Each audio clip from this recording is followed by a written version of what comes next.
وإذ قال لقمان لابنه وهو يعظه يا بني لا تشرك بالله إن الشرك لظلم عظيم وإذ قال لقمان لابنه وهو يعظه يا بني لا تشرك بالله إن الشرك لظلم عظيم.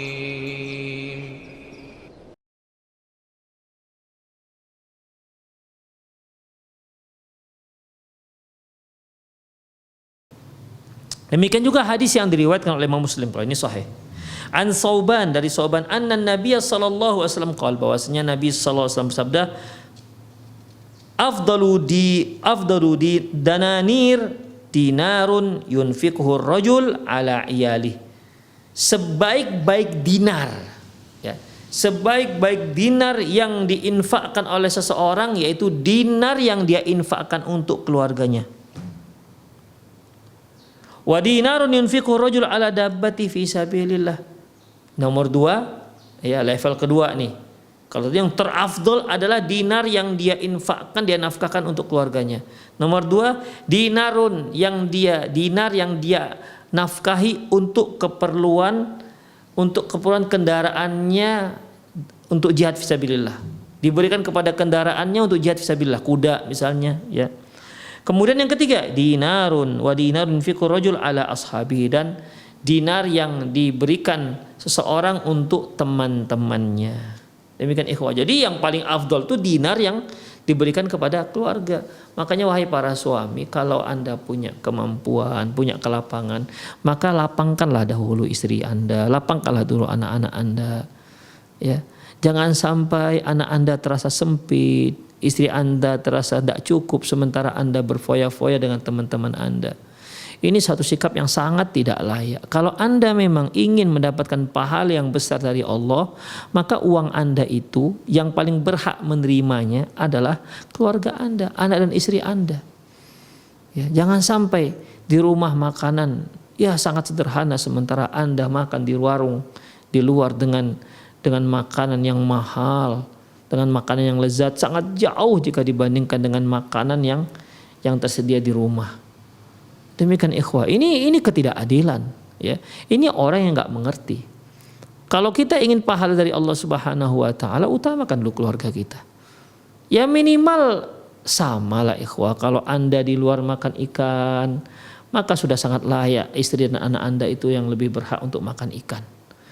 Kalau Anda di luar makan daging, rendang misalnya, maka keluarga Anda mereka lebih berhak untuk mendapatkan itu, dan Anda memberikan mereka daging itu lebih besar pahalanya ketimbang Anda mentraktir kawan Anda untuk makan daging. Itu ikhwah. Ya, jadi ini harus diketahui oleh setiap kepala keluarga, bahwasanya setiap sikap baik kita, mulai dari nafkah kita, mulai dari senyum kita, mulai dari akhlak dan kepribadian kita yang terbaik, apalagi sikap kita, maka yang pertama sekali yang berhak untuk mendapatkan perlakuan baik, akhlak baik dan fasilitas yang baik, dia adalah keluarga kita, karena di situ merupakan ladang pahala yang terbesar bagi kita. Demikian ikhwah rahimanallahu wa ikum. Jangan sampai kita menyanyiakan keluarga kita, jangan sampai kita menyanyiakan anak dan istri sementara kita berfoya-foya di luar. Ya, kalau ada lelaki yang seperti ini memang berarti dia memang seorang laki-laki yang nggak mengerti, ya, atau memang seorang yang suami yang zalim. Dan ingat ikhwah, setiap kezaliman akan dimintai pertanggungjawabannya nanti di hadapan Allah Subhanahu wa taala. Dan ingat, seorang yang terzalim pasti nuntut nanti di hari akhirat. Siapapun dia, tanpa terkecuali, dia pasti akan menuntut. Apakah dia istri Anda, apakah dia anak Anda, apakah dia ibu Anda, apakah dia suami Anda, akan menuntut. Mereka tidak peduli, tidak ada yang peduli nanti di hari kiamat. Yauma yafirul mar'u min akhi, pada hari seorang itu lari dari saudaranya, wa ummihi wa abih, lari dari ibu dan ayahnya, wa sahibatihi wa banih, lari dari istri dan anak-anaknya. Likulli imri'in minhum yawma idzin sya'nu yughni, masing-masing orang sibuk dengan urusannya sendiri-sendiri, sibuk dengan mementingkan dirinya sendiri-sendiri. Dia enggak peduli lagi dengan yang lain. Yang penting dia bisa selamat dari surga, dari neraka. Demikian. Jadi kalau dia merasa terzalimi, sedikit pun dia merasa terzalimi, dia akan tuntut siapa yang telah menzalimi dia semasa di dunia, walaupun dia adalah suami mereka sendiri, walaupun dia adalah anak mereka sendiri, walaupun dia adalah orang tua mereka sendiri. Mereka nggak peduli. Dan semua akan begitu. Orang tua akan menuntut anak, anak akan menuntut orang tua. Suami akan menuntut istri, istri akan menuntut suami. Begitu ikhwah. Ya. Tidak ada di situ kasih sayang lagi. Gak ada. Yang ada hanya bagaimana caranya agar saya selamat dari api neraka. Jadi di sini menunjukkan ikhwah bahwasanya ketika Rasulullah mengatakan afdalud dananir, sebaik-baik dinar, yunfiqur rajul ala iyalih, yaitu seorang laki-laki memberikan nafkah kepada keluarganya. Itu ikhwah. Taib. Wa qala Abu Qilabah rahimahullah, berkata Abu Qilabah rahimahullah, bada abil iyal, Rasulullah SAW ya memulai yang paling afdol itu adalah memberi nafkah kepada keluarga. Ini yang pertama. Kan tadi hadisnya afdalud dananir, sebaik-baik dinar, yunfiqur rajul, sebaik-baik dinar yang dinafkahkan, yang diinfakkan oleh seseorang. Itu dia. Pertama yang paling tinggi, yang paling besar pahalanya terhadap dinar yang diinfakkan kepada keluarga. Wa qala Abu Qilabah rahimahullah bada abil iyal. Abu Qilabah rahimahullah memulai dengan nafkah untuk keluarga. Tsumma qala, kemudian beliau berkata, wa ayyu rajulin a'zamu ajran min rajulin yunfiqu ala iyalin lahu sighar ya'iffuhumullahu bihi wa yughnihimullahu bihi. Apa ada laki-laki yang lebih besar mendapatkan pahala ketimbang seorang laki-laki yang memberikan nafkah untuk keluarganya yang masih kecil, memberikan nafkah untuk anak yang masih kecil-kecil. Demikian. Di mana Allah menjaga mereka dan Allah mencukupkan mereka melalui dia, melalui si suami, si kepala rumah tangga. Jadi ini yang paling besar. Ya, ini yang paling besar pahalanya. Wa qala Dr. Mahmud Ammarah, berkata Dr. Mahmud Ammarah, fa anta tara al-infaqu ala dzurriyyatin yaqifu ala ra'sil qa'imah. Anda lihat bagaimana Rasulullah menetapkan bahwasanya nafkah untuk keluarga, nafkah untuk anak-anak itu berada di tempat pertama, di kolom pertama, di kolom teratas. Ya. Walaisal maqsudu faqat mil'ul batan bitta'am. Tapi perlu diketahui, maksud nafkah di sini bukan hanya untuk membuat perutnya penuh, bukan hanya itu. Lakinnahu il-infaqul ladzi yuhaqqiq amrain. Tapi yaitu nafkah ataupun infak yang bisa mewujudkan dua hal. Jadi di sini Dr. Mahmud Ammar menekankan bahwasanya yang dimaksud itu dinar yang terafdol kita infakkan adalah dinar yang kita infakkan untuk keluarga kita, untuk anak-anak kita, apalagi mereka masih kecil. Itu bukan hanya untuk mengisi perutnya yang sedang lapar, bukan hanya itu. Bukan hanya itu, tapi apa ikhwatiddin? Tapi untuk mendapatkan pahala yang terbesar itu adalah harus terwujud dua hal. Yang pertama, inqadhu tifli minad diya' fi hali ihmali, yaitu menyelamatkan anak kecil dari keterlantaran.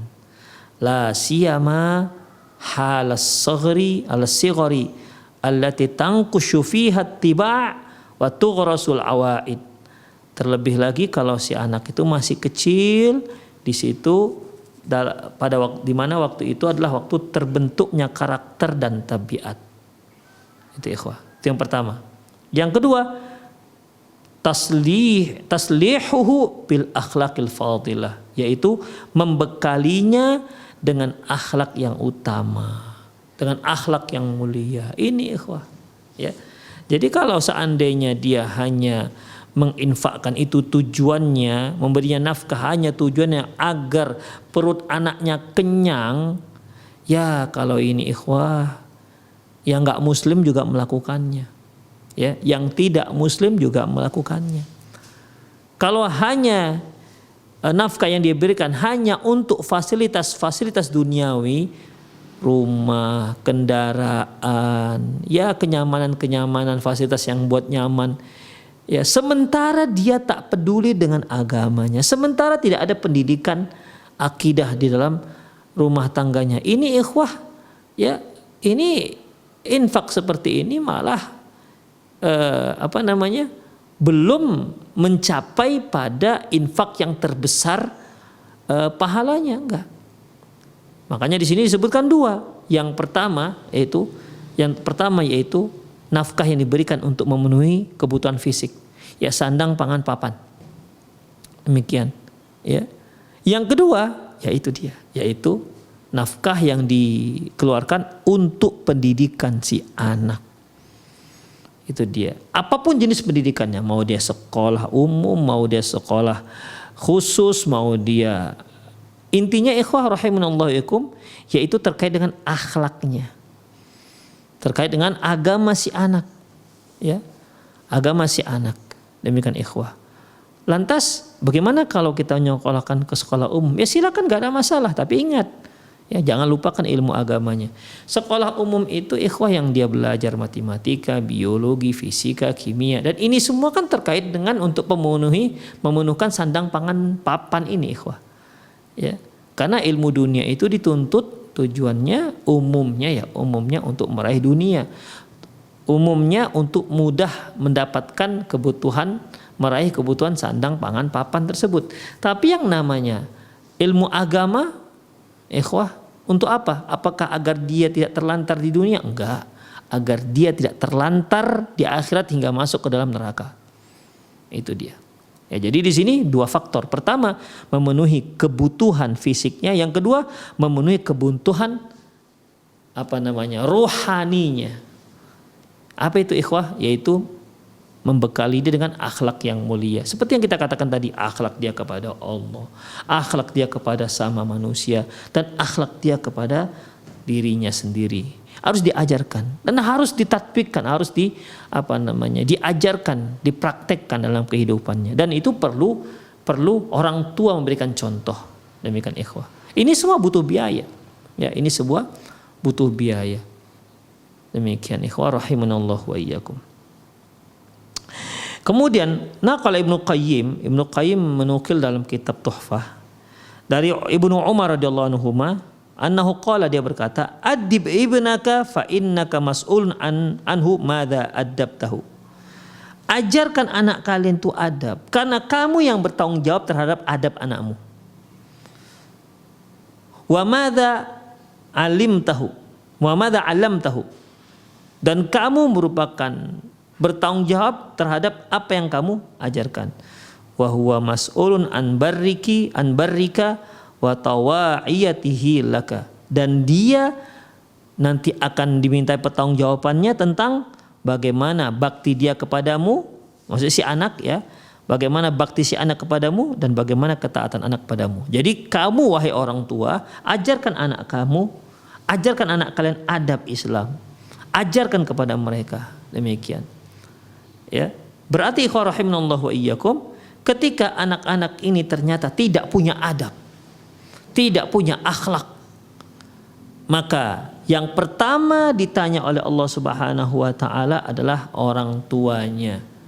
Sejauh mana dia telah mengajarkan adab kepada anak-anaknya? Sejauh mana dia telah mewujudkan akhlak yang baik untuk anak-anaknya? Demikian ikhwah. Jadi ini penting sekali belajar adab. Demikian, membentuk karakter Islamiyah. Demikian ikhwah. Jadi supaya dia benar-benar menjadi seorang pemuda yang berakhlak mulia. Kalau dia seorang akhwat, tumbuh menjadi seorang akhwat yang solehah, yang pemalu. Demikian ikhwah. Ya.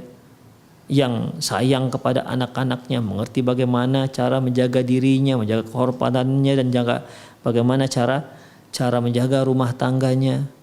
Demikian ikhwah. Kalau kita lihat kan, kalau untuk pendidikan umum misalnya, apakah itu tata boga, apakah dia pendidikan umum yang lainnya, ya kan ada perempuan ini dia ikut masuk pada fakultas kedokteran, ada yang fakultas hukum, ada yang fakultas teknik, ada demikian. Ya, mungkin dia bisa mencapai S1, S2, S3 di sana. Tapi kita sebagai orang tua, cobalah introspeksi. Sudah enggak kita ajarkan anak kita bagaimana dia menjaga keluarganya nanti?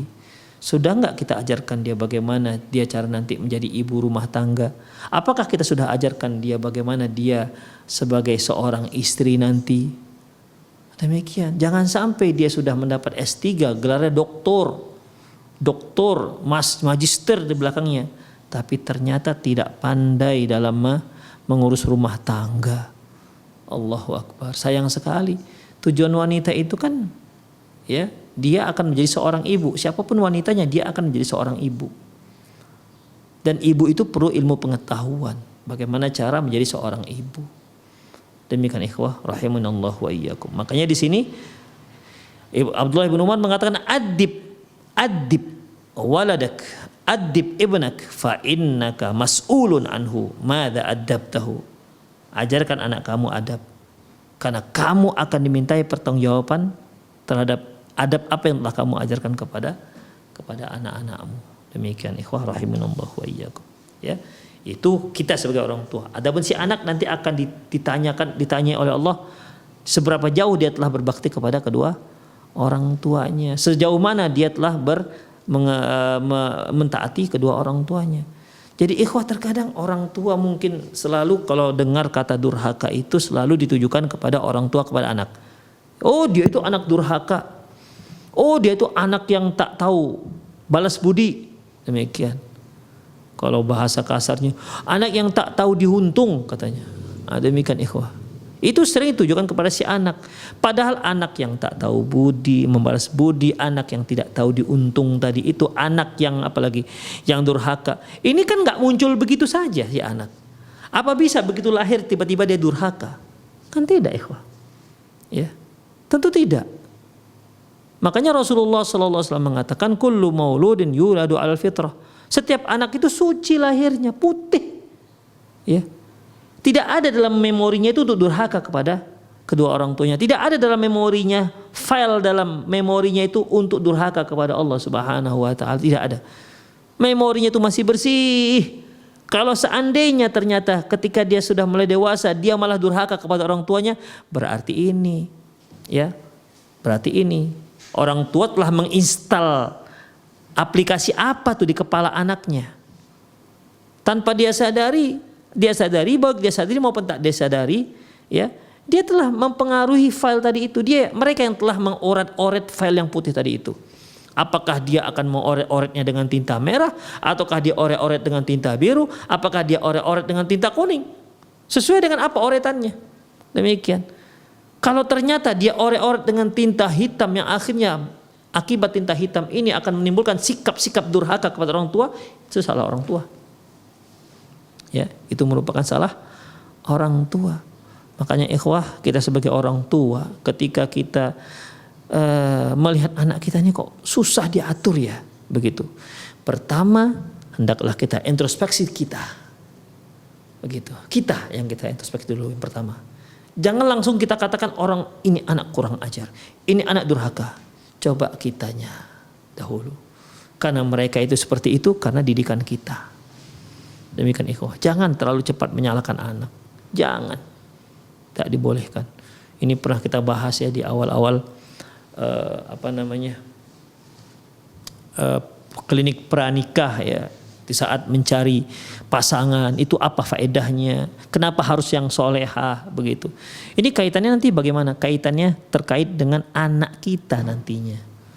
Ya, jangan sampai kita sebagai suami kita harus letih untuk membentuk istri, untuk melatih istri menjadi solehah. Kemudian dia punya anak harus kita bentuk lagi anak kita. Ini kerjaan kita jadi dua, PR kita jadi dua. Demikian. Dengan kita mencari seorang wanita yang solehah, maka PR kita akan lebih ringan. Dia akan lebih mudah membantu kita dalam membentuk anak kita menjadi anak yang soleh dan solehah. Walaupun dia nggak bening-bening sekali, nggak apa-apa. Ikhwah, yang penting ya anak ini yang nanti akan mudah kita selamatkan. Demikian. Ku anfusakum wa ahlikum naro, selamatkan dirimu dan keluargamu dari api neraka. Wong kita sendiri aja belum tentu selamat dari neraka. Demikian. Jangan tambah beban lagi, aduh anak saya gimana ya, demikian. Jadi beban kita terlalu banyak sebagai orang tua. Jadi dengan adanya istri yang solehah, lebih mudahlah kita bisa menyelamatkan diri kita. Banyak yang dia nasihati, dia kasih masukan kita dengan yang terbaik. Demikian juga dia bisa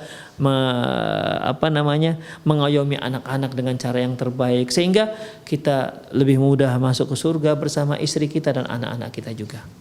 Demikian ikhwah rahimunallah wa iyyakum. Makanya dalam masalah ini ya harus kita perhatikan. Jangan sampai kita abaikan.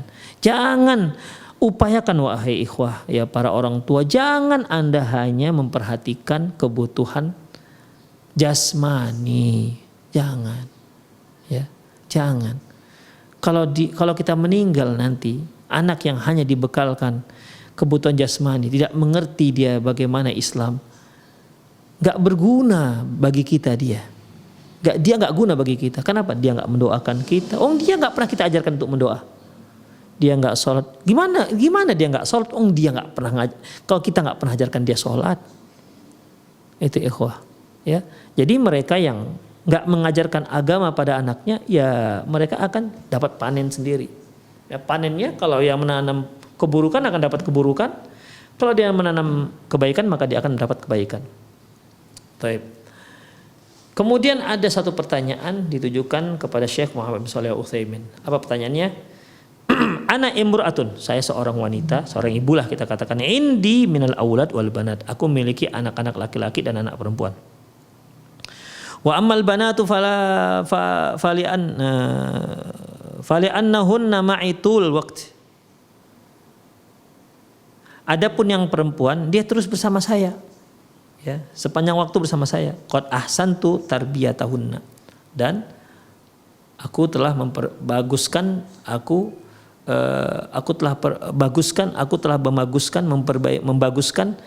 pendidikanku untuk mereka, mendidik mereka dengan bagus. Aku telah mendidik mereka dengan bagus. Ammal aulad, adapun anak laki-laki, fa ba'dhum kabirun, ada yang sudah besar. Walaysa bistita'ati qiyamu ala tarbiyatihim, dan aku enggak sanggup lagi untuk memberikan mereka pendidikan karena sudah besar. Wa waliduhum ya'malu tul nahar, sementara ayahnya sibuk sepanjang hari bekerja. Wa idza talabtu minhu dzalika la yu'jibuh kalam. Kalau aku mohon kepada suamiku agar memberikan perhatian pendidikan untuk anak-anak, ternyata itu tidak membuat dia senang, ya. Membuat suami jadi tersinggung. Kemudian fala alayya syai' fi hadza? Apakah aku berdosa dengan yang seperti ini? Wa arju hathul abai ala i'tinahi bi amna. Saya mohon pada Syekh agar memberikan semangat, memberikan masukan kepada kaum ayah-ayah agar mereka memperhatikan anaknya. Wa adamu syighalihim anhum bil amal, jangan sampai pekerjaan mereka menyibukkan mereka hingga tidak memperhatikan anak-anaknya. Inilah pertanyaannya. Jadi ibu ini yang bertanya, dia punya anak laki-laki dan perempuan. Anak perempuan karena sepanjang hari bersama dia sudah bisa dia didik dengan cara yang baik, tapi yang laki-laki nggak bisa karena ada yang sudah besar, ya. Sementara suaminya itu sibuk sepanjang hari. Kalau ditanya, ayolah bang kita perhatikan anak-anak kita, itu malah membuat suami tersinggung karena, atau mungkin merasa udah capek, kenapa mikirkan ini lagi. Enaknya itu kalau pulang istirahat gitu.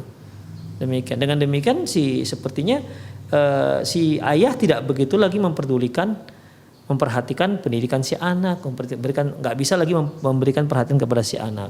Jadi inilah yang dimohonkan kepada si ibu ini kepada Syekh Muhammad bin Shalih Al-Utsaimin rahimahullah, bagaimana cara memberikan pengarahan kepada kaum bapak-bapak. Beliau menjawab, nashkuru hadhil mar'ah ala tarbiyati banatiha. Kami sangat mensyukuri wanita ini yang telah mendidik anak perempuannya. Wa ala muhawal taqwimi auladiha albanin aidan, dan dia juga sudah berusaha untuk mendidik anak perempuannya. Wa narju min abihim ayyatani bihim, dan kami berharap dari ayah mereka agar memberikan perhatian kepada si anak. Wa ayyahrisu alaihim, ya, dan memberikan waktunya untuk si anak, ya, memperhatikan, ya. Wa aywajjahum hatta yakunu sholihin, dan mendidik mereka hingga mereka menjadi anak-anak yang soleh. Fa inna dzalika khairul lahu fid dunya wal akhirah, karena sesungguhnya itulah yang terbaik untuk dia di dunia dan di akhirat. Wa fil hayati wal mamat. Dan baik dalam kehidupan dia maupun setelah dia nanti meninggal. Qala ta'ala ya ayyuhalladzina amanu qu anfusakum wa ahlikum nar. Allah Subhanahu wa taala firman, wahai orang beriman, selamatkan dirimu dan keluargamu dari api neraka. Qala sallallahu alaihi wasallam, Rasulullah sallallahu alaihi wasallam bersabda, "Idza mata ibnu Adam inqata 'amaluhu illa min salasin." Apabila meninggal anak Adam maka terputus amalannya kecuali 3 hal. Sadaqatun jariyah, sedekah jariyah. Sedekah jariyah ini ikhwah seperti kalau kita mewakafkan sesuatu, misalnya kita membuat buat jembatan misalnya, buat jembatan, maka selagi jembatan itu masih dimanfaatkan oleh kaum muslimin, maka terus mengalir pahalanya, terus mengalir sampai kita meninggal juga terus mengalir selama itu masih dipergunakan oleh kaum muslimin. Atau bangun masjid misalnya, karena Rasulullah pernah mengatakan, "Man bana masjidan kama fasil qatat banallahu lahu baitan fil jannah." Barang siapa yang bangun masjid walaupun sebesar sarang burung, Allah bangunkan untuk dia satu rumah di surga. Demikian ikhwah. Itu belum lagi amal jariyah yang ngalir untuk dia. Setiap orang beribadah di sana, seorang yang berwudu di sana. Masya Allah ikhwah. Ya. Jadi masjid itu Allah bangunkan, yang membangun masjid walaupun hanya sebesar sarang burung, kan kecil itu ikhwah. Ya paling seharga 1 sak 2 sak semen, tapi ikhwah Allah bangunkan itu karena amalan itu satu rumah dia di surga. Itu kalau sebesar sarang burung yang dia bangun masjidnya. Berarti ya harga-harga berapalah gitu. Bagaimana kalau dia infaknya sampai ratusan juta? Masya Allah. Seberapa besar, seberapa banyak nanti rumahnya di surga. Itu rumah, belum lagi pahala yang mengalir. Demikian. Itulah disebut dengan sadaqatun jariyah. Kemudian al-ilmu yuntafa'u bihi, ilmu yang bermanfaat. Ilmu yang bermanfaat. Apa saja ilmu yang bermanfaat, ikhwah? Maka ilmu tersebut akan mengalir pahalanya kepada dia walaupun dia sudah meninggal. Memang para ulama berbeda pendapat tentang masalah ilmu ini. Apakah ilmu yang dimaksud hanya ilmu agama ataukah ilmu yang dimaksud adalah ilmu akhirat, ilmu dunia. Yang rajih bahwasanya di sini umum. Ya, selama ilmu itu ilmu bermanfaat, ya, maka pahalanya mengalir. Misalnya ini ada si A mengajarkan si B bagaimana cara memperbaiki mobil, bengkel misalnya. Kemudian ketika si B sudah mampu memperbaiki mobil, maka dia pun bekerja dapat upah, dan upahnya ini dia nafkahi untuk keluarganya. Demikian ikhwah. Jadi selama ilmu yang diajarkan si A kepada si B ini dipergunakan oleh si B, maka pahalanya terus mengalir walaupun si A sudah meninggal dunia. Demikian ikhwah. Ya, jadi ini semua ilmu selama bukan ilmu yang tentunya ilmu yang jahat, ya. Ilmu bagaimana cara maling misalnya, cara mencuri ayam, itu enggak termasuk. Ini ilmu yang bermanfaat ikhwah. Apa saja ilmu yang bermanfaat, baik ilmu dunia maupun ilmu agama, itu akan mengalir, ya, mengalir seterusnya sampai dia, bahkan setelah dia meninggal dunia, setelah dia mati. Kemudian awaladun soleh yada'ula, yang ketiga yaitu anak soleh yang mendoakannya. Nah, anak soleh ini kalau nggak diajari, dari mana datangnya? Kan nggak mungkin begitu lahir jadi soleh, kan nggak bisa. Demikian, itu perlu pengajaran. Baik ikhwah. Wa huwa idza qama bi tarbiyatihim ala wajhi alladhi amara Allah bihi wa rasuluhu sallallahu kana ala khairin azim. Apabila si ayah ini melaksanakan memberikan pendidikan kepada anaknya dengan cara yang diperintahkan oleh Allah dan Rasulnya, maka itu merupakan kebaikan yang sangat luar biasa. Wasara haulail aulad yad'una lahu fi hayatihi wa ba'da mamatihi wa ba'da mautihi, dan anak-anak pun akan selalu mendoakannya ketika dia hidup. Anak yang soleh ikhwah. Ketika ayahnya keluar, ya Allah selamatkanlah ayah saya, ya Allah. Ya Allah jagalah ayah dan ibu saya, ya Allah. Mudahkan rezekinya, ya Allah. Begitu ikhwah, itu anak-anak yang soleh begitu. Ya. Hidup aja orang tuanya selalu dia doakan. Selalu dia doakan. Apalagi setelah meninggal, ikhwah. Itulah seorang anak yang soleh. Para permisa dan para pendengar dimanapun Anda berada yang masih memiliki orang tua, doakanlah orang tua Anda, doakan. Ya, Ustadz, tapi dia belum meninggal. Enggak harus sudah meninggal mendoakannya. Semasa hidup ini juga orang tua kita butuh doa kita, ikhwah. Ya, apalagi seorang orang tua yang memang luar biasa cari nafkahnya, kadang-kadang tangan jadi kaki, kaki jadi tangan, perginya gelap, pulangnya gelap. Perginya gelap artinya belum subuh dia sudah pergi, nanti pulangnya setelah maghrib gelap juga. Demikian, dengan kesehatan yang ala kadarnya, dengan bahu yang terbungkuk, tersiram panas matahari, doakanlah mereka. Ya, doakan mereka. Doakan kesehatan mereka. Semoga Allah senantiasa memberi mereka rahmat. Demikian. Terlebih lagi kedua orang tua kita yang sudah meninggal dunia. Ya. Ketika dia masih hidup, dia masih bisa beramal. Ketika dia masih hidup, dia masih bisa beribadah. Tapi kalau dia sudah meninggal dunia, kitalah harapannya, ikhwah. Ya, kitalah harapannya sebagai anak. Dan para orang tua yang punya anak, untuk mendapatkan anak yang seperti ini kan tidak hanya dengan membalikkan telapak tangan. Dia harus tarbiyah, memberikan tarbiyah, mendidik anak terus menerus, ya. Demikian ikhwah, ya. Sehingga si anak menjadi anak yang soleh dan solehah, yang mendoakan orang tuanya baik ketika orang tua masih hidup maupun setelah meninggal. Wa idza kana bil aksi, apabila kebalikannya, orang tua yang tidak peduli dengan pendidikan anaknya, tidak peduli dengan pendidikan agama anaknya, dia hanya mencekoki anaknya masalah-masalah materi, dia hanya memberikan anaknya kemewahan, harta benda dunia, hanya itu. Dia tidak pernah peduli dengan pendidikan agama anaknya, tidak pernah peduli dengan bagaimana ibadah anaknya, tak pernah peduli bagaimana anaknya dengan penciptanya, bagaimana akhlak dan adab anak-anaknya, dia nggak peduli dengan itu. Wa in kana bil aksi, kalau ternyata sebaliknya, fa ahmala tarbiyata auladihi athima bidzalik, di mana dia lalaikan pendidikan anaknya, dia berdosa. Wasaru alaihi wabalan, dan itu akan menjadi malapetaka untuk dia. Fanarju min hadza al-ab ay ya'tani bi auladihi kama ya'tani bi malihi. Kami berharap terhadap ayah ini, maksudnya suami daripada ibu yang bertanya ini, agar dia perhatian kepada anak-anaknya sebagaimana dia perhatian untuk mendapatkan hartanya. Karena kan si ibu bertanya di sini bahwasanya sementara ayah anak-anak itu sibuk dengan pekerjaannya, ya, sibuk dengan pekerjaannya. Demikian, sehingga lupa ataupun tak perhatian lagi dengan anak-anaknya. Jadi kata Syekh Muhammad Shalih Utsaimin rahimahullah, kami berharap dari ayah anak-anak atau suami ibu ini agar memperhatikan pendidikan anaknya sebagaimana dia memperhatikan kebutuhan harta anaknya. Bal aktsar, bahkan seharusnya lebih lagi, ya, perhatian dia terhadap pendidikan agama anaknya lebih besar seharusnya ketimbang perhatian dia untuk memenuhi kebutuhan materi si anak. Li'annal mal aradun yazul, karena harta ini kan bisa habis. Walakinnal aulad juz'un minal insan. Hanya saja yang namanya anak-anak merupakan sebahagian unsur dari manusia. Wa hum alladzi yanfa'unahu fil hayatihi wa ba'da mamatihi. Dan dialah yang nanti, anak-anak inilah yang bisa memberinya manfaat baik ketika dia masih hidup maupun ketika dia sudah meninggal dunia. Demikian ikhwah. Jadi dalam Islam Masya Allah itu sudah sangat sangat menekankan tentang masalah pendidikan agama bagi anak-anak, sangat menekankan ikhwah.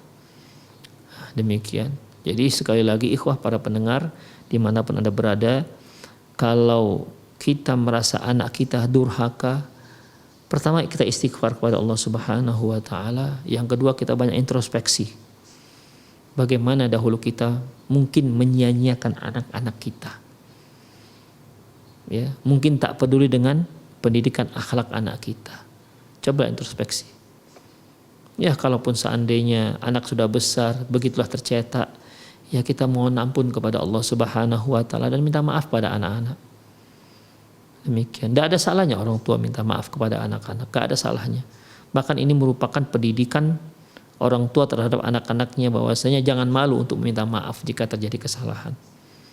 Karena sebagian orang tua ada yang mengatakan nggak ada kamusnya orang tua minta maaf pada anak. Ini keliru, sangat keliru. Ya, ini sangat keliru. Demikian ikhwah. Jadi di sini sebelum wabal, sebelum kebinasaan itu datang dari anak kita sendiri, maka didiklah mereka sejak dini, ya.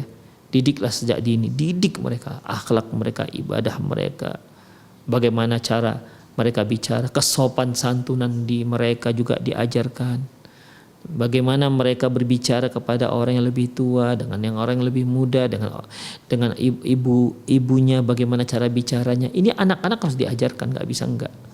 Demikian. Kalau mereka dilalaikan seperti ini, ya seperti tidak dipedulikan, maka jangan menyesal kalau ternyata mereka tidak mampu berbakti kepada kedua orang tuanya. Jangan menyesal kalau mereka durhaka kepada orang tuanya, karena sesungguhnya orang tualah lebih dahulu mendurhakai mereka dengan tak memperhatikan pendidikan agama mereka, ya, sebelum si anak durhaka kepada orang tuanya. Na'udzubillah min dzalik. Semoga Allah Subhanahu wa taala menjauhkan kita, keluarga kita dari sikap-sikap buruk seperti ini.